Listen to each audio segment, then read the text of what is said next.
قرآن مجید میں اللہ کا ارشاد ہے وَذَكِّرْ فَإِنَّ الذِّكْرَىٰ تَنفَعُ الْمُؤْمِنِينَ، کہ نبی صلی اللہ علیہ وسلم کو فرمایا کہ آپ نصیحت کیا کریں، اس لیے کہ نصیحت مومن کو بہرحال فائدہ پہنچاتی ہے۔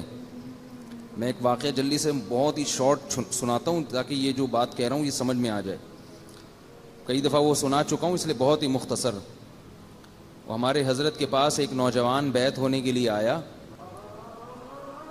تو حضرت نے کہا میں بیعت نہیں کرتا، پہلے میں امتحان لیتا ہوں، پہلے بیانات سنو، ایسے جلد بازی میں نہیں۔ تو اس نے کہا میرا واقعہ سن لیں، پھر آپ مجھے بیعت کریں نہ کریں آپ کی مرضی ہے۔ اس نے بتایا کہ میں گلوکار تھا اور بڑا ڈانسر تھا اور بہت میں نے ترقی کی، نام کمایا، بہت پرانا واقعہ ہے یہ۔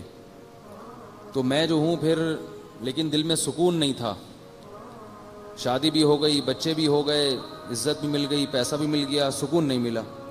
تو خودکشی کا خیال آیا، تو رات کو میں بجلی کے کھمبے کے قریب گیا ہوں تار پہ لٹکنے کے لیے، تاکہ اپنے آپ کو کرنٹ دے کے مار دوں۔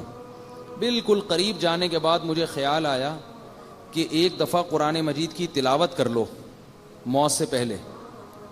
دیکھیں کتنی بیوقوفی کی بات ہے نا، کہ کر رہے ہو حرام اور یہ سمجھ رہے ہو کہ میں نیک کام کر کے حرام موت مروں گا تو بخشش ہو جائے گی، یہ تو بیوقوفی تھی۔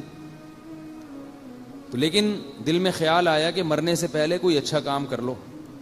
کہہ رہے میں نے قرآن مجید کھولا تو پہلی آیت جس پہ نظر پڑی الا بذکر اللہ تطمئن القلوب، اس آیت میں یہ تھا کہ خبردار، دلوں کو سکون اللہ کو یاد رکھنے سے ہوتا ہے۔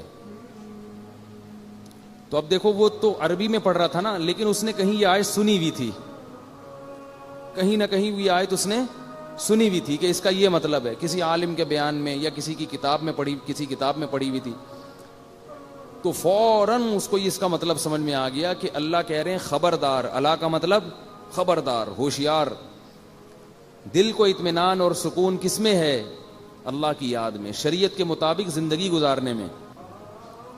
کہہ رہے ہیں بس میں سمجھ گیا کہ اللہ نے مجھے تنبیہ کی۔ اب دیکھو وہ ایک بات جو کبھی بچپن میں اس نے سنی تھی، اس کے دماغ کے کسی گوشے میں بیٹھ گئی اور اسے خودکشی کے وقت یاد آئی ہے وہ آیت، بلکہ یاد بھی قرآن دیکھنے سے آئی ہے۔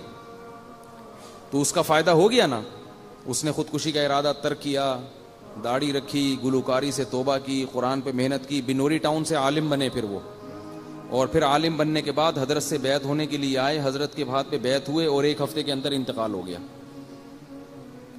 تو اس لیے نصیحت کی کوئی بھی بات ہو اس کو غیر ضروری نہ سمجھا کریں۔ مفتی طارق مسعود صاحب کے مزید شارٹ کلپ بیانات کے لیے ہمارے چینل کو سبسکرائب کیجیے اور بیل آئیکن کو دبائیے۔ جزاک اللہ۔